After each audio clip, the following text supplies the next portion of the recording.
Well, I know we've been hearing about unhinged responses today, and there's one. You can check the answer. There was nothing about Alabama in here, but you could see that from noted Liberal strategist and commentator Trevor Tombe, who did make that comparison. But when we are making comparisons, you can make many to banana republics and the corruption under this NDP Liberal government, with the Prime Minister twice found guilty himself of breaking ethics laws. This government is absolutely out of touch after 9 years. And now they've put in Mark Conflict of Interest Carney in charge of their economic policy. Why can't we just have a carbon tax election?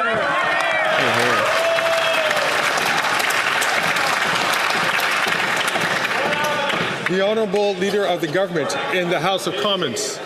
Mr. Speaker, I understand why the member opposite's getting a little riled up, because there's some uncomfortable truths that are being put forward here. And while they continue to talk down Canadians and talk down our country, the bigger concern is what they're trying to do in this place, where they are overriding the charter rights of Canadians. Mr. Speaker, when it comes to privacy rights, and indeed when it comes to a woman's right to choose, what we know the first inclination of Conservative Member of Parliament is to do is to take them away. Thank you, Mr. Speaker.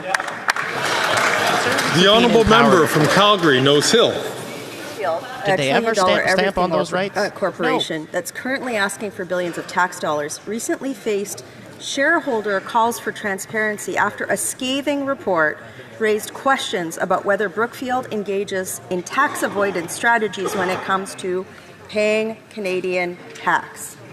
The Liberals just appointed Brookfield's board chair, carbon tax promoting Mr. Carney, to craft Canada's economic policy. The Liberals won't say if they cleared this with the lobbying commissioner. Are the concerns Brookfield shareholders had about tax transparency the reason why? The Honourable Leader of the Government in the House of Commons. This is another typical attack from the Conservatives against Canadians who do not support their vision for Canada. We have seen this over the last 9 years, that when Canadians, and it's, I guess, hurtful for them when it's people they appointed to important positions that come forward and don't actually agree with their vision of Canada, what do? They attack them. They bring them down. They are not open to debate or to criticism, and their only inclination is to attack fellow Canadians. The Honourable Member from Calgary, Nose Hill. This is, Mr. Speaker, as another typical Liberal scandal. The Conflict of Interest Act prohibits ministers from furthering interests of their friends, which is why the Act requires ministers to declare close friendships with people who lobby. The Finance Minister has frequently mentioned her close personal friendship with the chair of Brookfield, and who now holds a senior Liberal economic advisory position. In describing her relationship with the carbon tax promoting Mr. Carney, the minister said things like, "Truly, Mark is a personal friend of mine, very long-standing. I speak with Mark often, and he's the godfather of my son." Has the minister declared her friendship with the world's... Oh, come on. You could have given him 5 more seconds. The Honourable Government House Leader. Mr. Speaker, again, this is just a simple personal attack because the Conservatives are sad or disappointed that there are eminent Canadians that don't support their dangerous vision of Canada, to be honest. There's a reason why Canadians who have global recognition are working to support a progressive vision of this country. But what we see from the Conservatives is that when Canadians or organizations don't support them, all they do is attack. The Honourable Member for Berthier-Masquinongé. If the Liberals want to stay in power past October 29th, they need to get moving for our farmers. Bill C-282, one simple clause to protect supply management, has been stuck in the Senate for over a year. Why? Well, because Peter Beam and Peter Harder, two unelected mini-monarchs appointed to the Senate by the Liberals, are actively blocking a bill that was supported by the majority of members of this House. Will the Liberals make sure that their senators respect democracy and adopt Bill C-282? The Honourable Minister of Public Works and Procurement.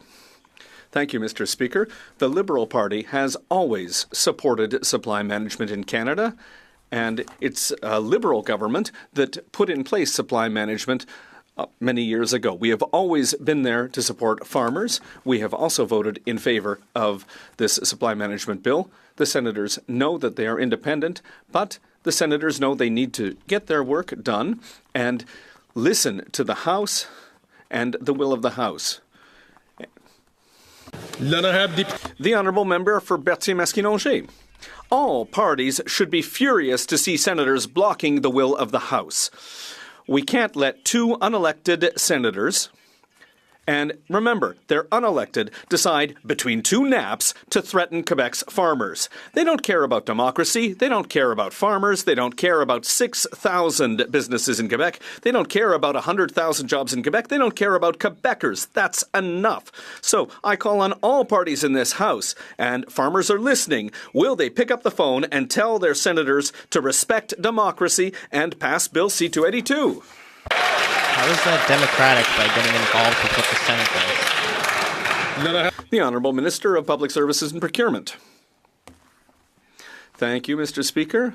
I already said a couple of moments ago that the Liberal government has always stood behind supply management to protect farmers in Quebec and farmers across Canada. We've shown that many times, including during difficult trade negotiations with President Trump. We held the line. We insisted. We won against President Trump to protect the interests of farmers in Quebec and across Canada. The Honourable Member for Mégantic-L'Érable. After 9 years of this Prime Minister, supported by the Bloc, Liberal corruption has taken over the House of Commons. Once again, the Prime Minister is ready to do anything to protect his little buddies who follow his example and make a mockery of ethics and conflict of interest rules. 186 conflicts of interest in the Liberal Green Fund involving $330 million of public money. $330 million, Mr. Speaker, that's 7 times more money than the sponsorship scandal. Why is the Prime Minister refusing to hand over all the documents requested by the House to the RCMP? What's so corrupt in there that they're once again ignoring an order of this House? The Honourable Leader of the Government in the House of Commons.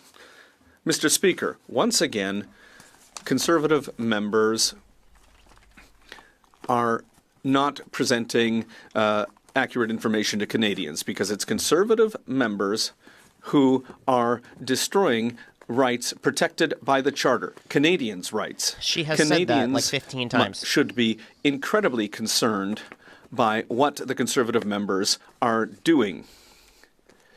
They are blurring the line between the House of Commons and the legal process. That's very, very concerning, Mr. Speaker. The Honourable Member for Mégantic-L'Érable. Canadians' rights are more important right than this government to hide things from Canadians. The Liberals are trying to end the privilege debate, and they could do it by being honest and transparent by giving the documents to the House right away. Conservatives have proved that parliamentary privilege has been violated. The Auditor General of Canada showed that the Prime Minister created a slush fund for Liberal insiders. His ministers were aware, and they allowed STDC to participate in corruption. The House is overflowing with Liberal corruption. When will Canadians see their money again? The Honourable Leader of the Government in the House of Commons. Mr. Speaker, what my honourable colleague is saying is completely false. The Auditor General and the RCMP, what they've actually said is that they are extremely concerned by the Conservative motion because it is going to destroy Canadians' rights, and the House has the privilege to do that. Sorry? Not sure what you're I apologize. Unfortunately, I only looked at the clock, and the clock is incorrect. I'm going to ask the Honourable Minister to start her question from the top. This one is on me, dear colleagues, and I apologize, but we'll make sure that the clock starts at the right time. The Honourable, then I have the Honourable Leader of the Government in the House of Commons. Thank you, Mr. Speaker. What my honourable colleague is saying is completely false.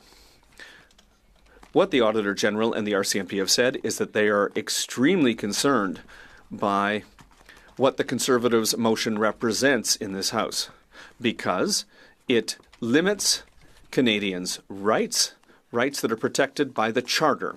I know that Canadians' rights and the rights of Quebecers are very important, And it's the Conservatives who want to take away those rights for their own political gain. It's really concerning.